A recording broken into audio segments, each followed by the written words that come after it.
Hello everyone, I hope you're doing great today. I hope you enjoyed these stories and I hope you have a great weekend. My Patreon now has early access to my videos, so if you join that, you can get that. And make sure you check out my podcast in the description below. Before the video starts, I have a quick message, so I just wanted to share this.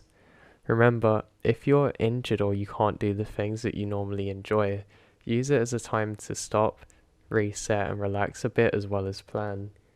You can normally find that you'll come back stronger from having injuries or downtime because you get to plan and focus on other things, and truly there's a strength from that. I used to hate if I got injured and couldn't go to the gym or whatever else I was doing and think I needed them to be stronger, but I actually realised it was more a case of I was looking at it wrong. So sometimes you might just be looking at things wrong and it can make you feel pressured for no reason. I know for myself it makes a big difference if I view things that way and remember that I have a choice of how I deal with things and I choose to be the strongest version of me. So I hope that can help someone and I hope you enjoyed these stories. Have a great weekend and take care. Now, I'd been a search and rescue worker for a few years, so I'd really seen my fair share of crazy things happening, a lot of which will stay with me forever whether I want it to or not. But there's one thing that stayed with me for completely different reasons. So on one particular call out about 20 years ago, I'd been called to an area that I knew very well and I had no issue actually going into. Apparently somebody in a coat had gone missing who was apparently hiking and hasn't been seen since. I get out there as quick as possible and start my search radius in the area that I've been permitted to search. Now, it wasn't actually nighttime, so I was glad about this. It was about midday, so I was really happy to be out there, because I knew that I had the best chance of finding somebody in the daylight. The chances of finding somebody at night are a lot worse because A, they normally don't have any way of communicating with you outside their own voice. Usually if they had anything with them like a flashlight, it's usually dead by now, and most people don't really know how to make fires. And secondly, you can see everything. So I start my search and I'm just eager to find this person. I don't have any luck for the first hour or two. I eventually make my way up to a big waypoint where I can see quite far in all directions. I decide I need to stop for a minute and drink some water because I don't want to get lost out here myself and get too disorientated. As I do so, another hiker comes up to me.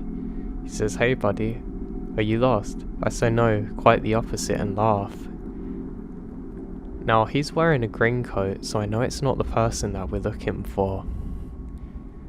And plus this person looks really young, like he's in his early 20s.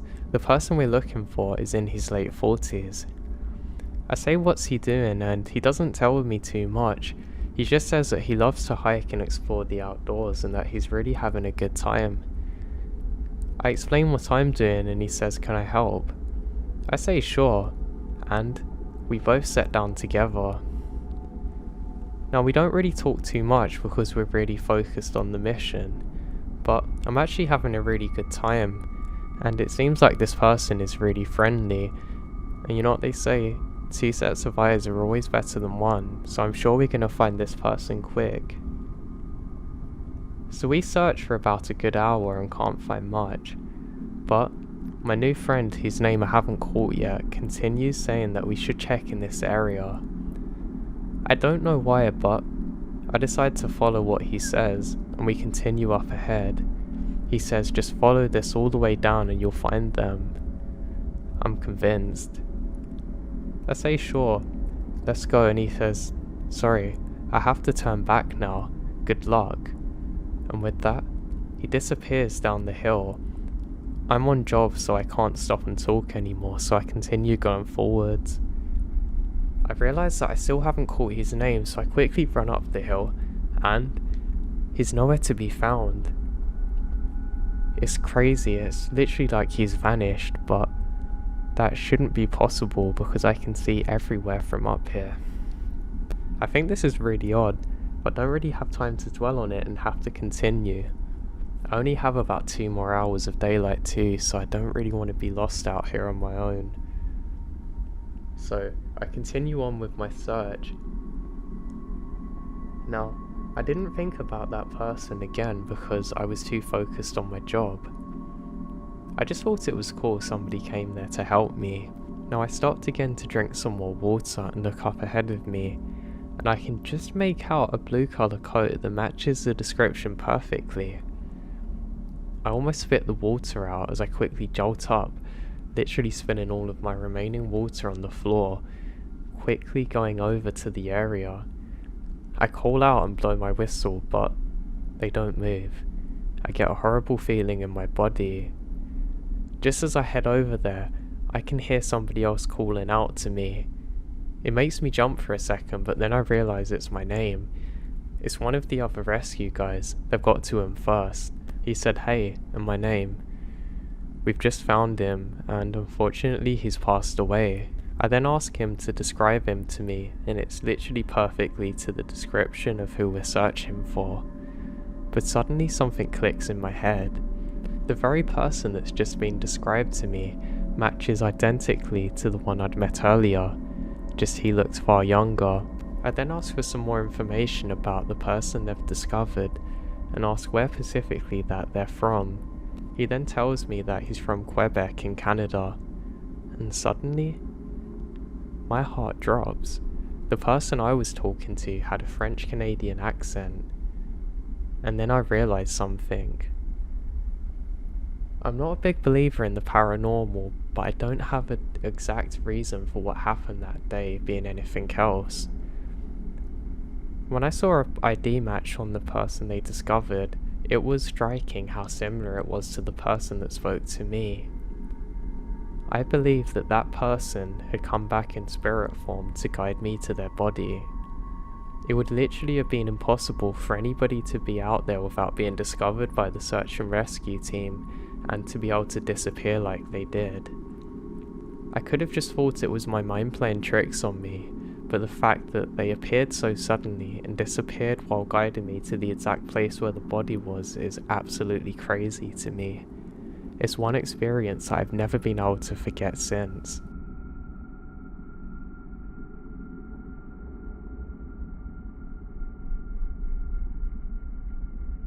My dad had been a fire watchman for a long time, and it was never really a job that interested me too much, but some of the things he told me give me nightmares even to this day. I always told my dad a lot of it was probably his mind playing tricks on him, but he's also said other things that made me think otherwise. I want to share a few of them with you today. Now, my father said that it was during one summer that they got an unusual call out. Apparently, somebody had spotted some smoke in one area that was within my dad's region that he had to cover. He had a look in the binoculars but couldn't actually see anything, so decided to go and investigate in the general area. As my dad heads down there, he has a strange feeling that he can't shake, almost like there's some kind of impending doom. He doesn't know what it is. Just as he takes a step forward to go to the area he needs, he hears a strange howling sound. He looks over to his left, and there's a wild dog staring at him. He said it scared the life out of him until he yelled at it and it ran off. My dad said the tension was cut like a knife had gone through it, and he was completely fine now. He continues with no sign of fire until eventually he finds a small, smouldering area. He thinks this is a little odd because it's almost like somebody's done this on purpose. There's just a single stick on fire. He's never seen anything like this before. And guess what? The feeling that he's being watched comes across again. He thinks this is weird and he picks up the stick, and there's nothing weird about it, just he knows somebody's probably out here because it recently was on fire. He pushes it into the ground and can't seem to put it out. As he's doing that, he hears somebody throw a stone right next to him.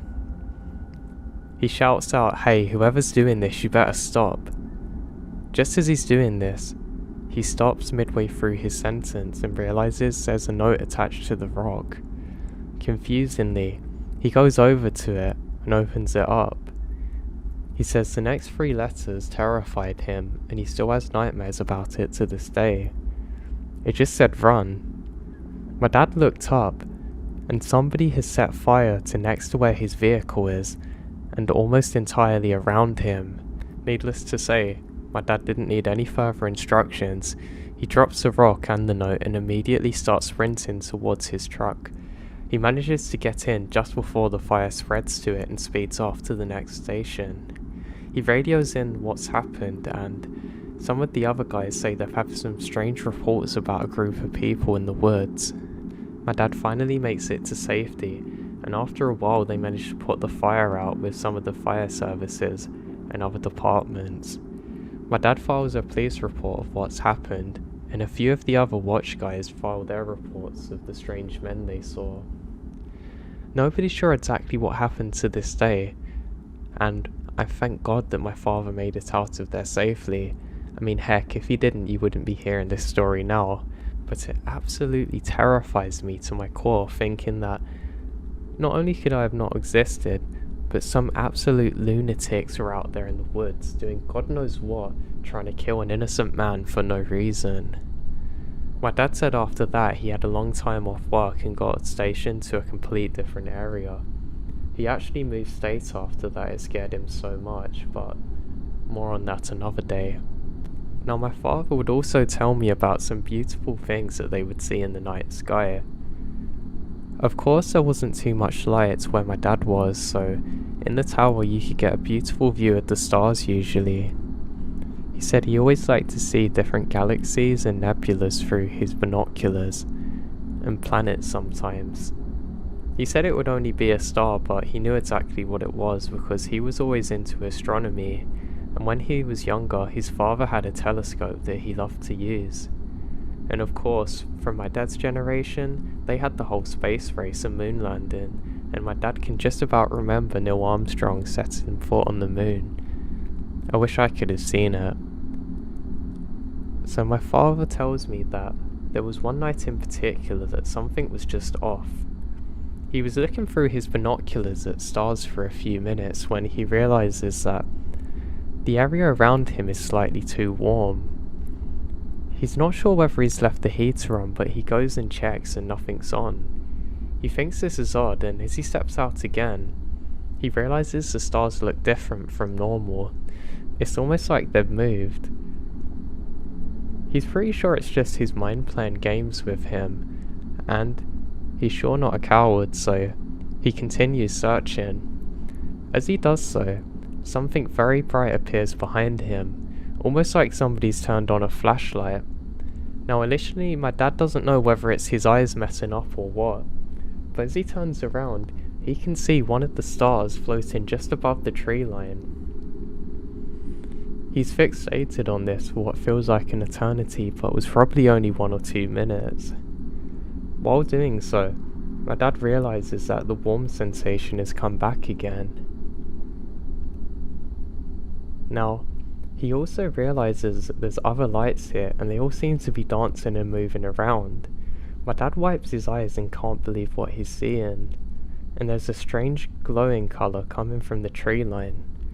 My dad goes to radio it in, but he can't get anything at all on his radio. It's completely dead, with just static sounds. He can hear some kind of transmission, but it's extremely fuzzy, and he can't really make out words. My dad says he doesn't know what compelled him to do this, but he has to investigate. He still can't believe what he's seeing. He grabs the binoculars and brushes down to head over there. And of course it could be the start of a fire for all he knows. He says as he's walking up towards it, the lights become completely still. And suddenly, nothing. My dad said everything slowly goes black, and all he can remember now is waking up in the early morning.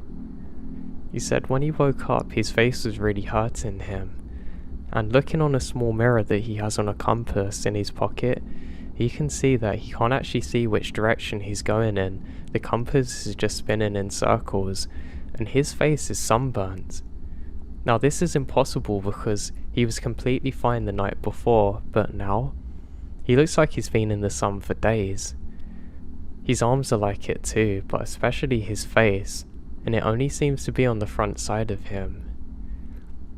My dad doesn't know exactly what happened, but he must have been out for at least 5 hours because the sun's up now. And what's really strange is near where the trees are, it looks as though lightning struck, but there's no signs of that. The one tree that he saw that thing hovering over is completely dead.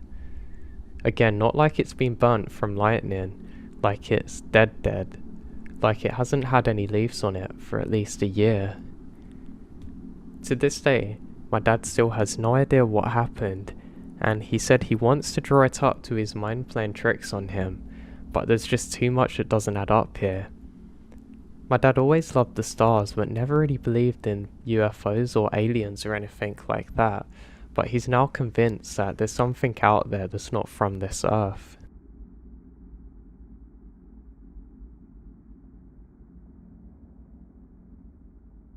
So I used to live near an infamous road. It's a thin road with no street lines, but only a few houses at the end, and lined with thick woods. There were no street lights. We heard stories like ghosts being spotted in the woods, weird beasts and creepy vibes, and a penny throw off a bridge coming back to you. Now my boyfriend and I decided to drive down to it in his car one night. Now my boyfriend has a manual car. The road had several pull-offs where you could park and sit. We pull off at the first one and take some footage of the woods. Nothing happened, so we continued driving to the next pull-off. We parked and shut off the car. We hear some rustling, but both assume that it's probably an animal moving away from the sound of the car. We sat there for a few seconds in the dark of the woods. We then heard something hit the car like a rock or something. We then hear several pounds on the top of the car. At this point we decide to drive off. We try and start the car but to no avail, it stood still. I was freaking out and told him to stop messing around. He then looks at me and says I'm not. While in first gear, he then presses on the gas, beginning to pull away quickly. Against all logic, the car was fighting to go forward against something that wasn't viewable. The towel lights it up, and behind us we can see nothing. Out of nowhere, the car miraculously jumps forward, and we drive off quickly. We try and blow off the experience of not being anything, but it's pretty crazy. We eventually decided to pull off near the bridge and park up. We go to throw a penny for the true experience, and we hear it hit the stream. It doesn't come back. We then look towards the car and can actually see somebody walking towards the back of it. We rush to the car, but there's no sign of anyone. This is the last straw, and we decide to get off the road ASAP. As we're driving away, we hear something else hit the car. This time it sounds like a penny, but we can't be sure.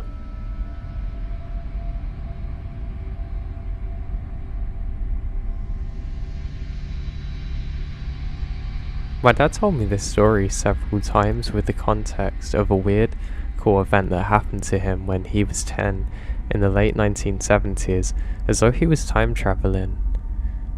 As I got older though, the story really starts to terrify me, especially since when I was younger, I used to go to the same woods to play all the time. So his story started off with him doing normal things that some 10-year-olds might do. Going up to the family forest to play on the outskirts. Mind you, the entire area spanned over 65 acres that we own, but overall it spans miles.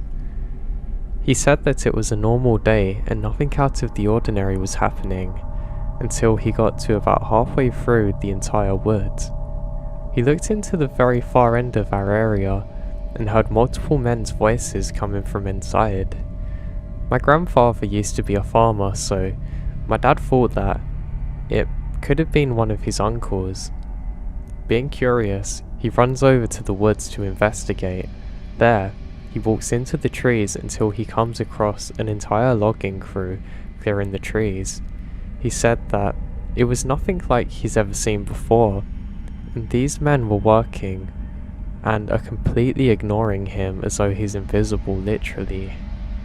The other strange thing was that all of the login trucks and the clothing that the men were wearing appeared to be extremely outdated. He said it was probably 30 or 40 years old at least, potentially more. He starts walking through the area and then tries to ask the men where they come from and who are they. One man finally notices my dad, squats down and says, "What are you doing down here, kid? You need to go back." My dad, very confused, agrees to follow the man back to the edge of the woods. They wave goodbye and my dad starts walking back home. He says all he can remember after that is starting to walk back, but waking up in the middle of the field and the sun's now set in. He's been gone for nearly 2 hours according to his mum, who's been yelling and calling for him for literally hours to come back in, and she's getting worried now. As he normally stayed, never for that long though, she realised something was wrong. The weird thing was that he said it only felt as though he was gone for 10 minutes tops. He never took naps, or he was someone who would never normally take naps too, and that's something else that he found really weird. For some reason, he never felt the need to bring it up until he saw my grandmother. I still don't understand why he never did, and he still to this day doesn't really know that I understand either. He said when he got home, it was like he couldn't really speak at all and he was incredibly drained. As the next few days go by, he told himself that it was probably real, and that his dad probably hired people to go out there or something. He said things got really weird though when he went back the following week, and it was as though the men were never there. The trees were not cut, no tire markings, nothing. So he still didn't bring it up to his folks for some reason. Years later, as an adult in his 30s, he sat down with my grandfather one day over lunch, and somehow, getting on the topic, my dad wanted to ask him a few questions. By this point, my dad was convinced that he either had a very weird dream and really did pass out, or that he had time travelled somehow. To be honest, at this point, he did not really think of it as that strange of a dream. Now there's some questions. He asked my grandfather about the property itself. How many times has it been logged? Among other things involving logging. The biggest thing that stuck out though was that my grandfather told him that about 30 or 40 years ago, before my dad was born, his family had hired a logging company to clear and sell lumber. Nothing super eventful, but it matches almost perfectly to what he saw. Thinking back to my own childhood, there were so many times I went exploring by myself or with my dogs in the same woods. The strangest thing I can ever think of what happened to me was that I would occasionally hear men yelling construction talk, but I always thought it was my neighbours, but they were never there. It sort of sends a chill up my spine thinking about it now. I also found a barbed wire fence mashed into a tree, horseshoes, and old tools that were used for farmland, as well as interestingly shaped natural streams.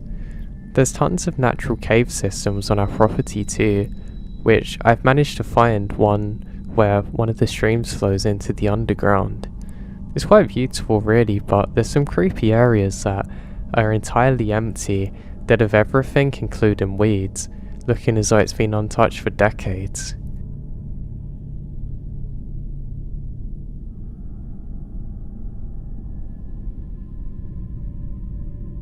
When I was 8 years old, we moved to the place that I still live in today. The house lies at the end of a dirt road in a rural village.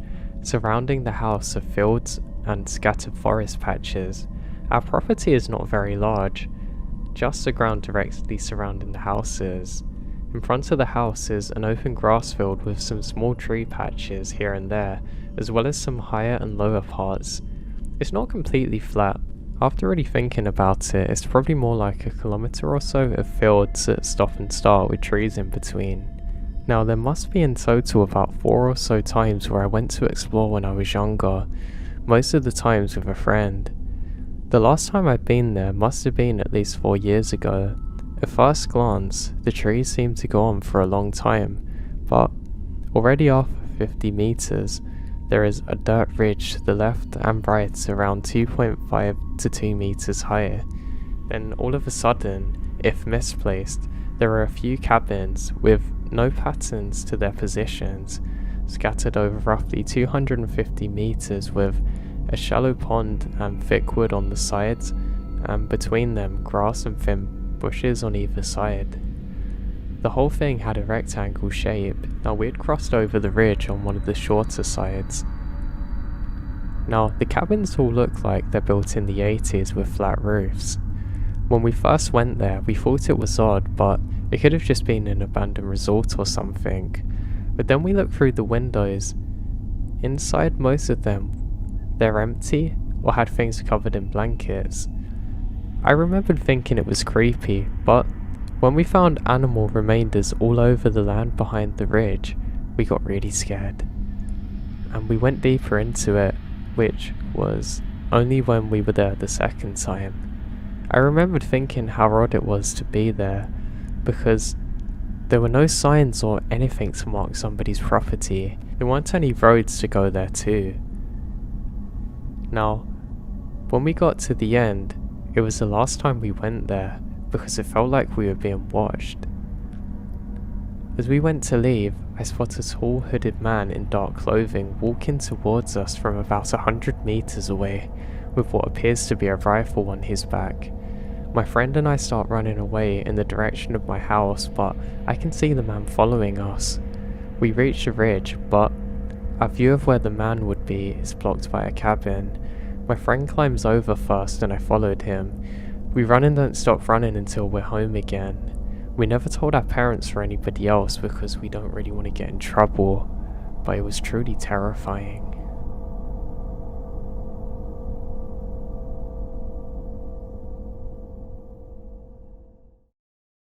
Okay, so I have no idea exactly what I saw that night. I have searched everywhere for sightings or even myths around the area we saw it, and I found nothing. If anyone has any idea what we saw, or even if anyone else has seen it, please let me know.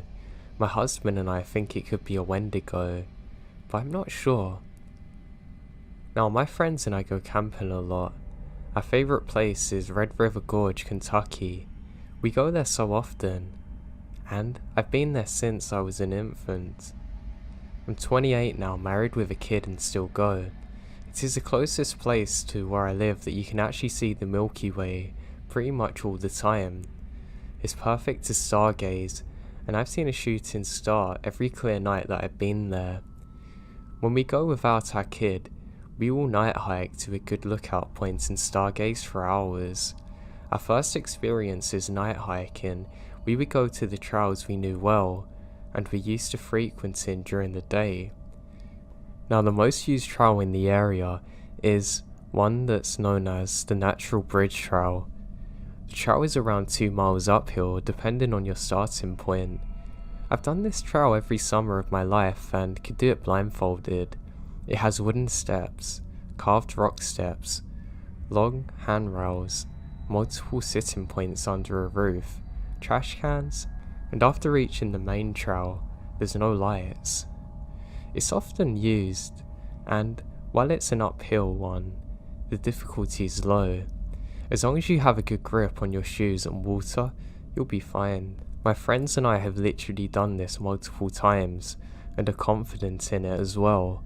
Hiking this trail at night is not allowed, but it's in the woods and I've never really been to one that I've cared about closing times. When we use this main trail to hike to the top, we will park in a lot designated for the pool and Hoden Island. You walk across the road that leads to the pool, and you're at the first trail marker. You go up the gravel for a while and past the Natural Bridge State Park Lodge. There's actually a waterfall and some lights. It's always best to go fast and watch out for rangers that would tell us to leave. Then you walk across another road and there's a mini shelter to sit on, or a small rock wall that you can rest on. That night, things are normal to begin with. As soon as we started the hike, the clouds took over and it appeared as though we'd been walking for nothing because we can't even stargaze. But We went anyway just in case it cleared out by the time we get up there. In the beginning, it was just normal paranoia that was keeping us stressed and quiet, it seemed. You know, you've reached the bottom of the bridge when you see a giant limestone wall. During this time, there was a gazebo that sat to the right of this wall, and the trail continued and followed next to the wall. Where you come from is a fairly steep part of the trail, and the gazebo is welcomed.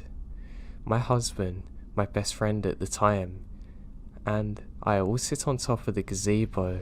We're all facing down towards the limestone wall now. We each have an LED headlamp and a headlight. We don't usually look at each other because it's blinding, so we sit in a line, like the Lord's Supper, and walk in a line or staggered not to blind ourselves. It is after hours at this point.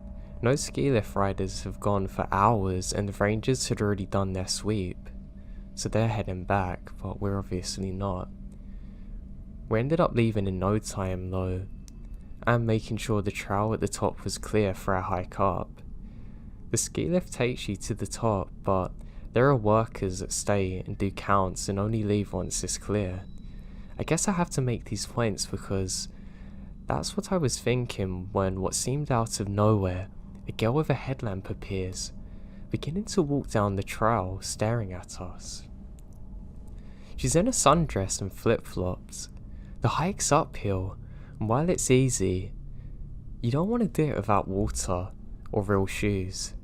You'd have to hike up and down to this point with no food or water. Her light was bright, and when she reaches where the trail turns from in front of the gazebo down to where she comes from, she stops.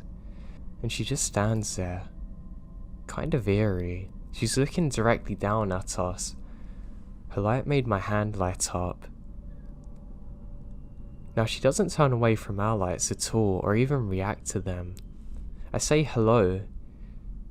She said kind of what sounds like hello, how are you? But I can't make out what it is. I said something like, good, and you? She pauses for what feels like an eternity and says, oh, I'm fine. She then just stood there with her hands to the side of her, staring at us. Her light made it impossible to really see her face, and it was so bright I have to put my hands up the entire time. She eventually walked away and slowly turns down the trail. She got to the part where the trail turned and we saw her light just stay in that one spot for a minute, then fading. We wait for a while before continuing up. I kept making comments about how weird that was, and everyone else just made it out to be as though I'm being afraid. But no one ever come after her, which is kind of funny. But she had done this hike alone, at night, and I wasn't sure why. Somehow she hasn't even been detected by any of the park rangers. We got up after a bit and started walking back to the top. It felt like it took much longer than it ever had before in the past, but we make it to the top.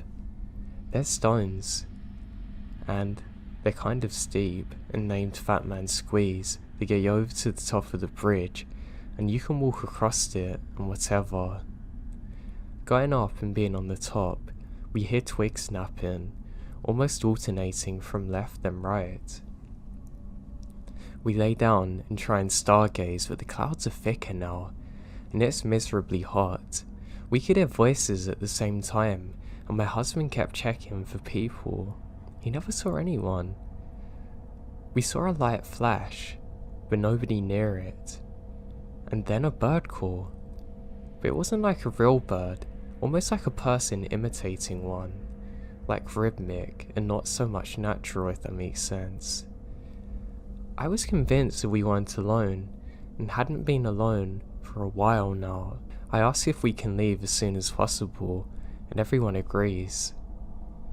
We began going down the way that we come from, and it felt like it was taking an eternity. We were going steady and quick, and it was downhill, but we're not making any ground, it seemed. It's hard to explain, but it was weird.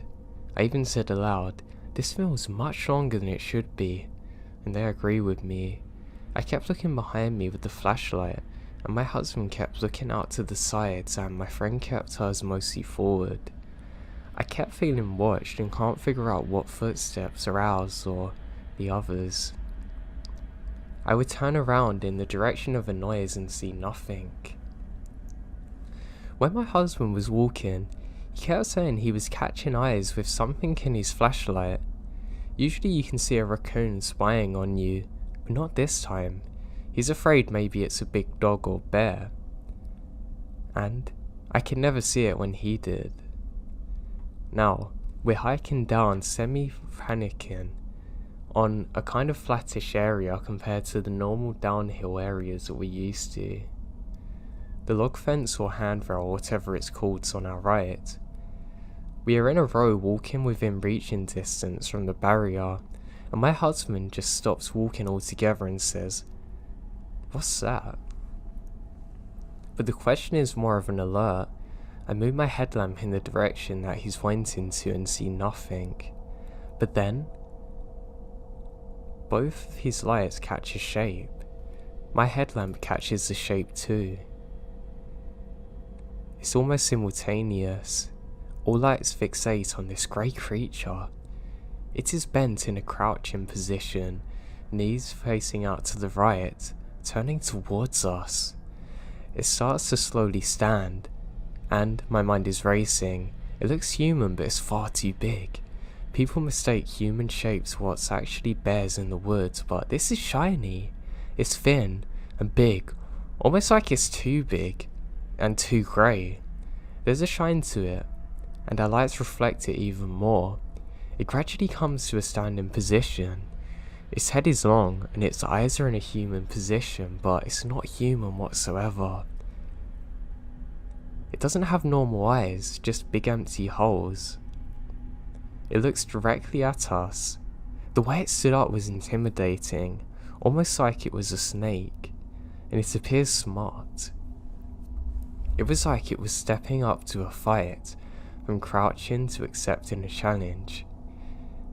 Its hands had to be by its knees. It must have stood about 8 or 9 feet tall.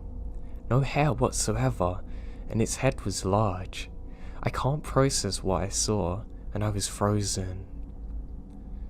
Then, I can just feel my husband hitting me saying, "Run, please." I start to understand that we have to get away from this thing, and it pivots and runs to the right, going backwards on the trail so it could get around the barrier and onto the trail behind us. We take off the rest of the way running down the trail, knowing that this thing could take off so much quicker than us and get to the barrier so quick. We didn't talk much at all because we felt so scared. We kept running as far as we could. It never felt like we're even out of sight of this thing, let alone reaching distance. As we made it to the trail beginning with the gravel, we could hear something to the right side crashing down through the forest. We run to the road and get to the car, driving off as quick as we possibly can. When that thing looked at us, I knew immediately it was much stronger, smarter and faster than us. I knew that if we hadn't seen it, it could have taken one of us at least. I think it only hesitated because there's such a big group of us. When we made it back, we're all terrified, trying desperately to figure out what we saw, but none of us can make sense of it.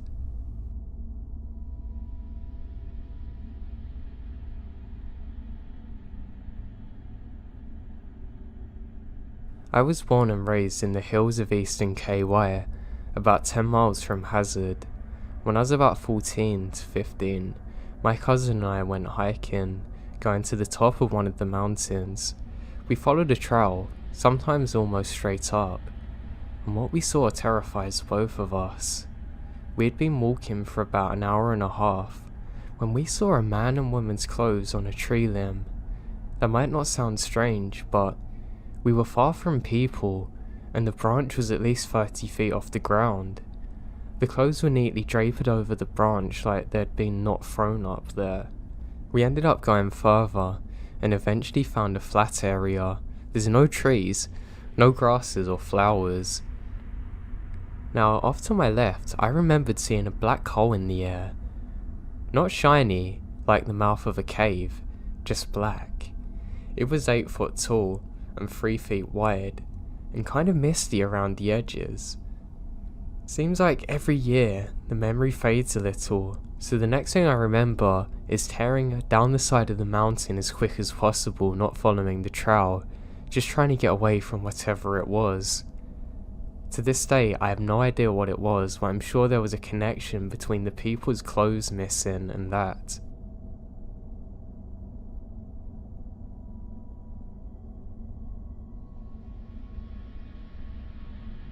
I've been lurking here for a few months, but decided to tell my story finally. My family and I are from Oakland, CA. It was 2012, I was 16, and my brother was 12, and my parents are both in their mid-50s. One summer, we were on a road trip and ended up camping in the mountains above Lander, WY. I remembered sitting in the back seat behind my dad who was driving. We're on a dirt road above Sinks Canyon. All of the windows are open. It's July and really nice out.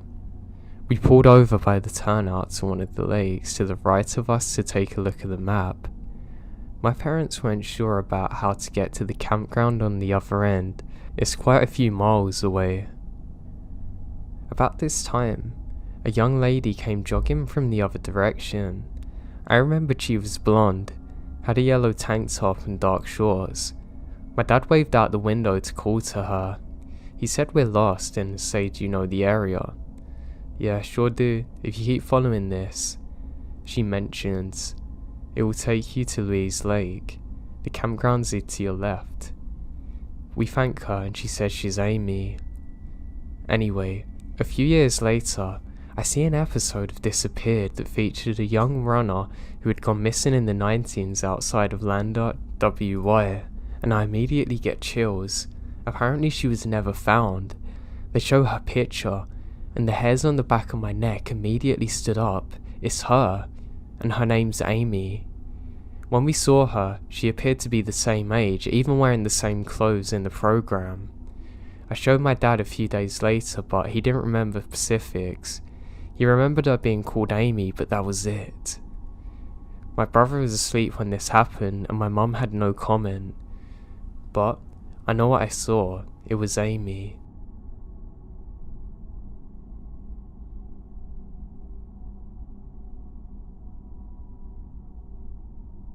Now, I'm not religious, which makes this story harder for me to understand, but the rest of my family is, and for some reason, my mum and dad were still together, and they prayed when riding the bus.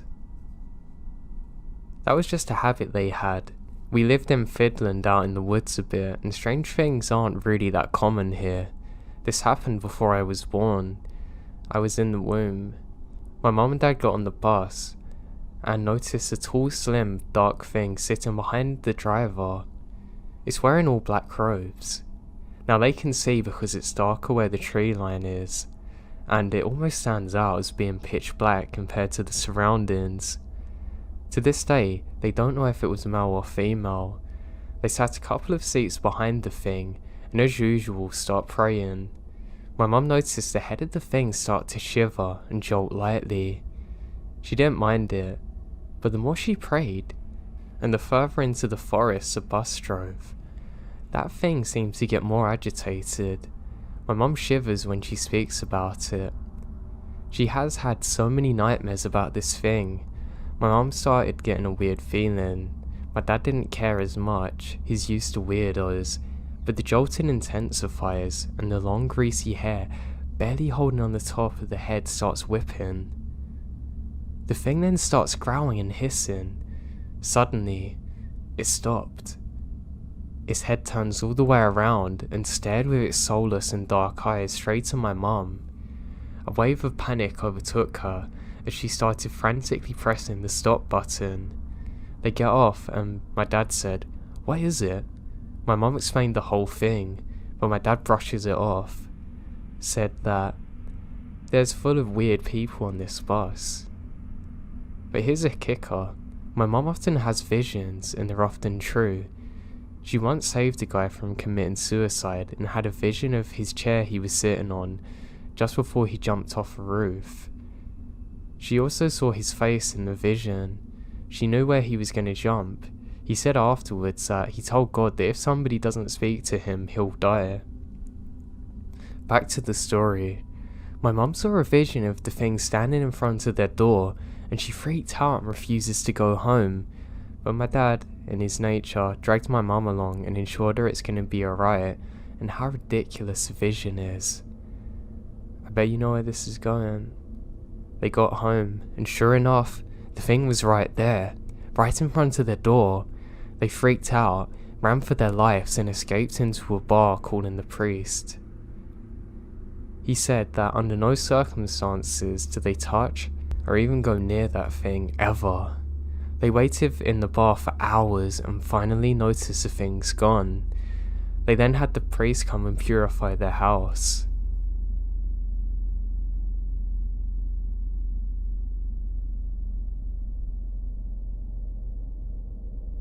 I went out hiking into the wilderness on the outskirts of Yuma and walked about 5 miles from my car to my campsite.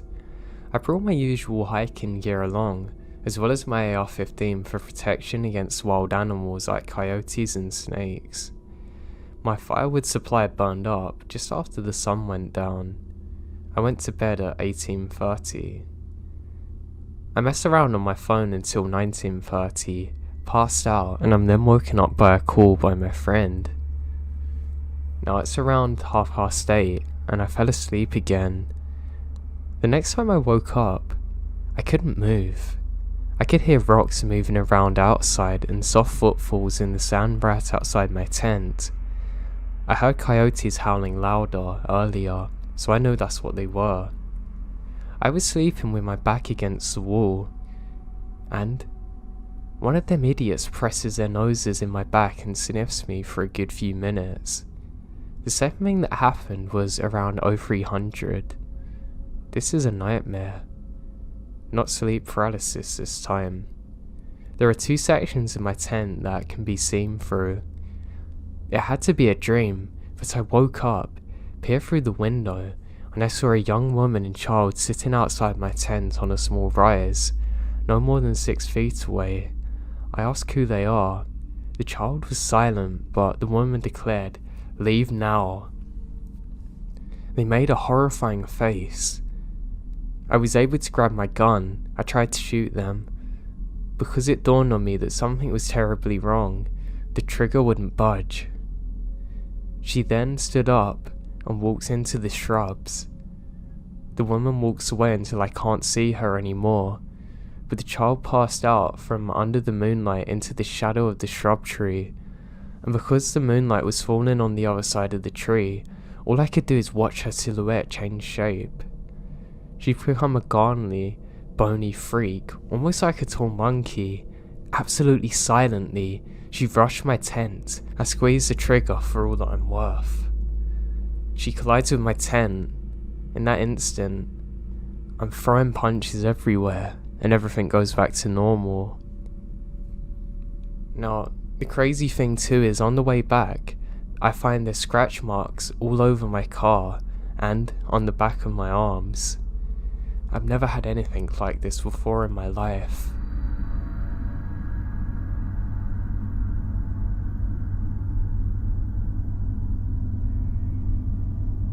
My husband and I love to go driving.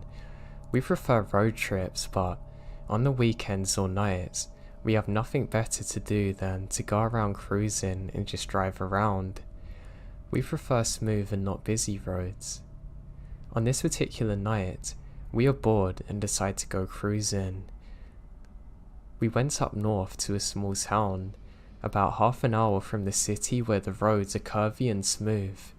This town is close to the mountains, and if you follow this particular path to the main street all the way up north, it starts driving up a mountain. It's about 9 PM, and there are very few cars in the road already since it's a little cute town. But we kept going north anyway from the houses and stores, and eventually to where the roads start curving uphill. We drive up for about 15 minutes more, and it's pitch black when we see some blinking lights. As we get closer, we see a truck that's on the side of the road facing us. I'm getting the chills thinking about being all the way up there in the middle of nowhere, and a stranded truck on the side of the road appears. As we slowly approach, I tell my husband it's probably best to turn back. I have a bad feeling, but at this point, we're pretty much at the truck.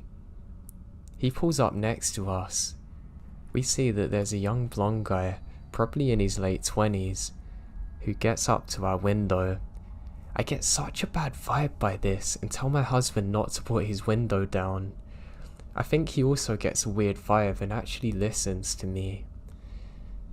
He kinda just loudly asks what's wrong, and the guy just says something happened to his truck and he needs a hand.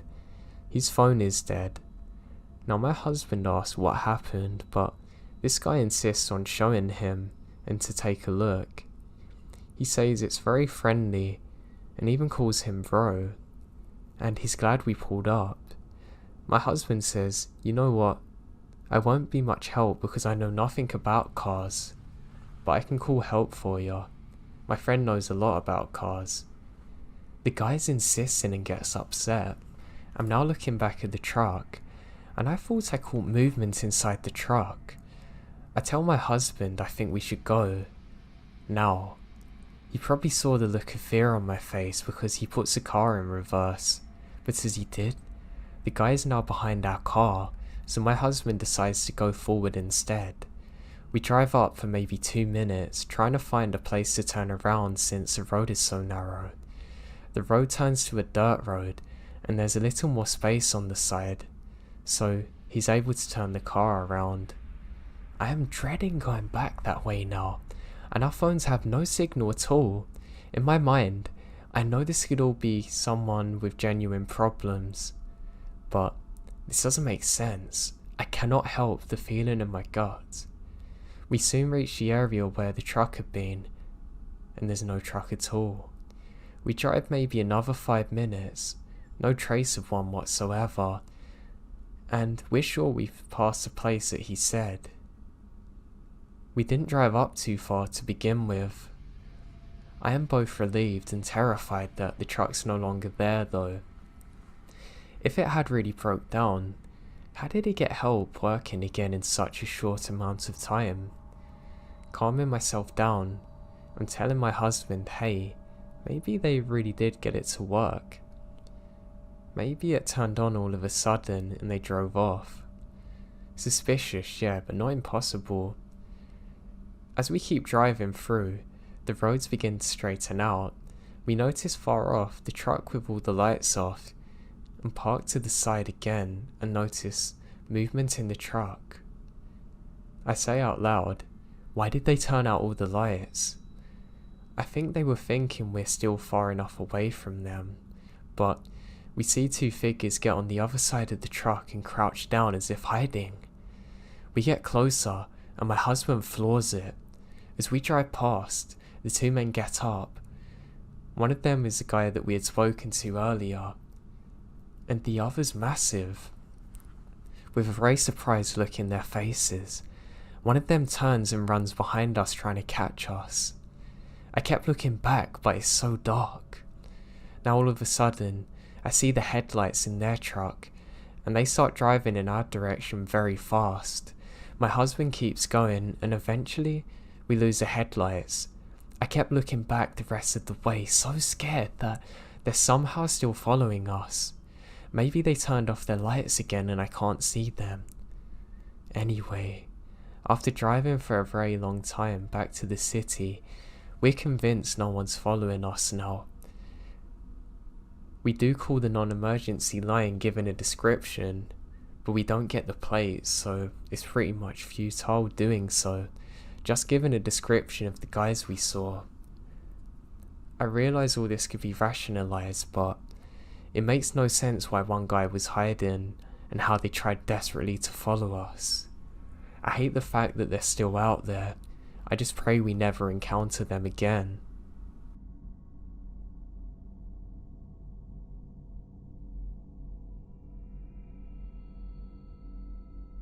I don't know if this is an Eastern Coast thing, but in my little town, there's a twice the ice station.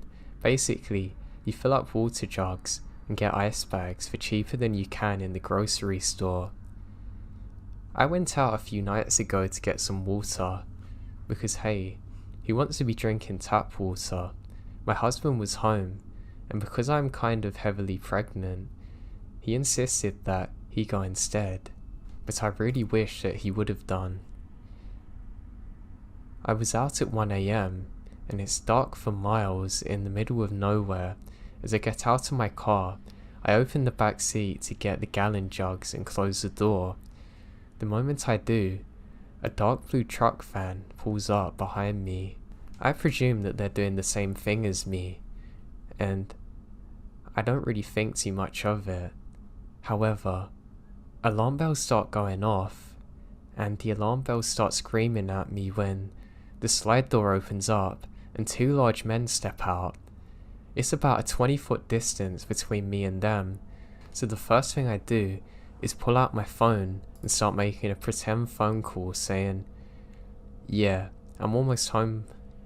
As soon as they see me answer, one guy says "crap," and they both get in there, tires literally screeching as they bolt out of there.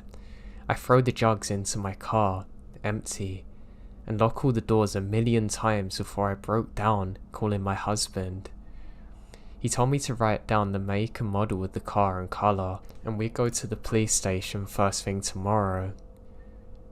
Now I don't know if they targeted me because I was a woman alone in the middle of nowhere, but deep down, I know they targeted me because I was pregnant, and I don't want to think what would have happened if they got me.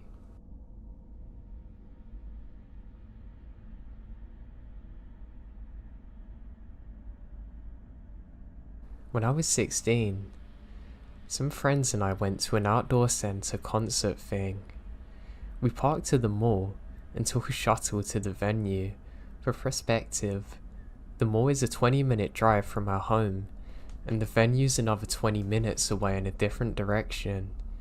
During the concert, I end up losing my friends in the crowd. I don't care though, as I wanted to get to the front, and I could just call them after the concert ends.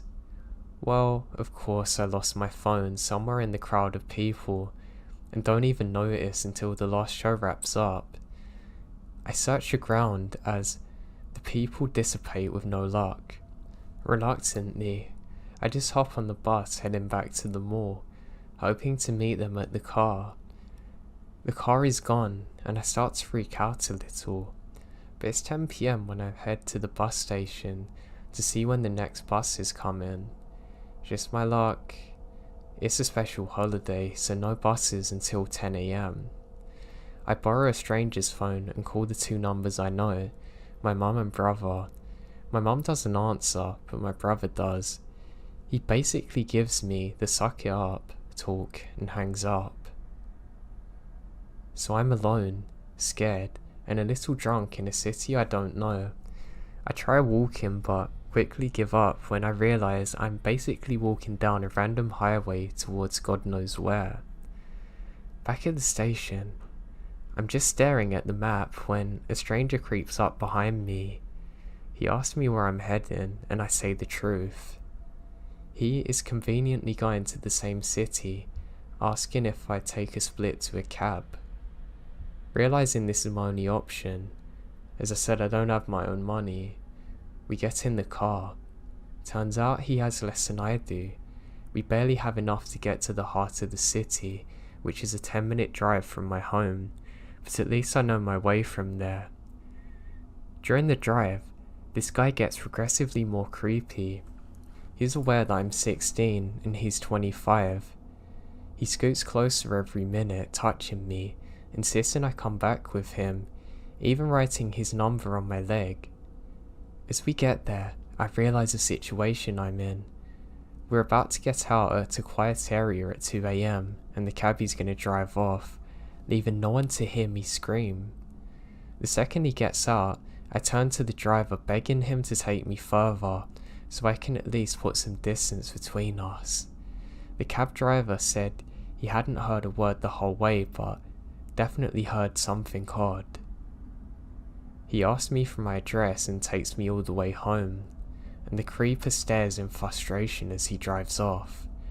When I got home, I offered to wake up my mum to pay him, but he declined, saying he's just glad I'm safe.